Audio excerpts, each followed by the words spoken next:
A época clásica, Atenas e Esparta.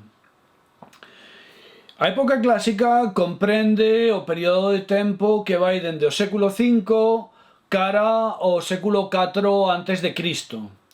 E vaise a caracterizar fundamentalmente pola superioridade de dúas polis, que serán Atenas e Esparta.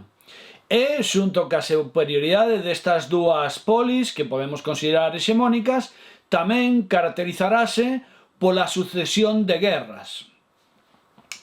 Decir que a hora de afrontar o estudio de este período vamos a dividilo en dúas partes.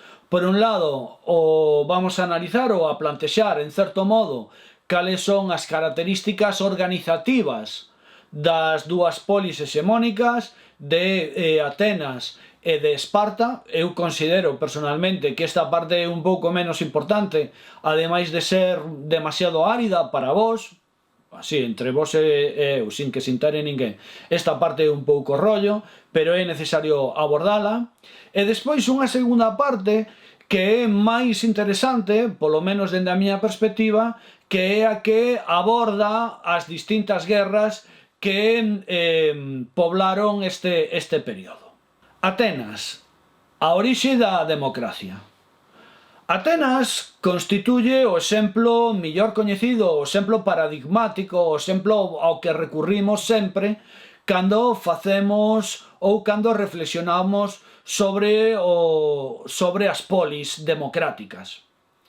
Decir que este modelo político, a democracia, surde, entre outras cuestións, grazas ás reformas que introduce un señor que se chamaba Solón, que vai a ser o que senta as bases desta democracia ateniense.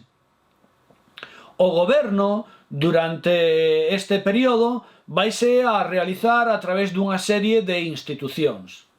A primeira delas é a asamblea ou a eclesía, que en certo modo é o principal órgano de decisión política, xa que nela trátanse todas as cuestións que afectan a vida pública.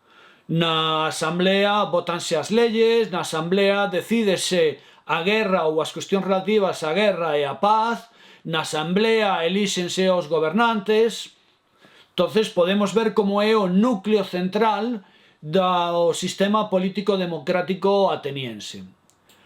Nesta asamblea participan todos os cidadáns. Despois veremos o que é ser cidadán e que non é cidadán, xa que non todos os habitantes de Atenas tiñan esta consideración. De feito, só unha minoría dos cidadáns de Atenas tiñan esta consideración, pero bueno, decir que na asamblea, na eclesía, participan todos os cidadáns que son maiores de 20 anos.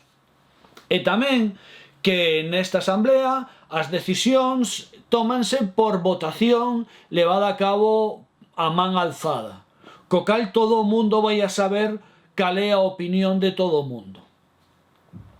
Xunto ca eclesía, xunto ca asamblea, vamos a ter o bulé, ou o que denominamos o Consello dos 500, que xa, en certo modo, nos dá un pouco a idea de por quen está composta.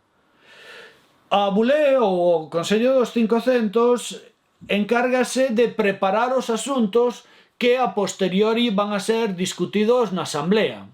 E, como o seu nome ben indica, está formada por 500 cidadáns que son maiores, esta é unha característica, de 30 anos e que van a ser escollidos por sorteo. Fixádevos, na asamblea son os cidadáns maiores de 20, todos, pero no bulé, no Consello dos 500, van a ser preceptivas, en primeiro lugar, ser maior de 30 anos, fronte aos 20 da asamblea, e en segundo lugar, xa non formarán parte deste sistema ou desta bulé a totalidade dos cidadáns, senón que serán 500 personas escollidas por sorteo e que ademais irán rotando. En terceiro lugar, vamos a ter os magistrados, que eran os funcionarios que se encargaban de executar, de levar á práctica as decisións da Asamblea.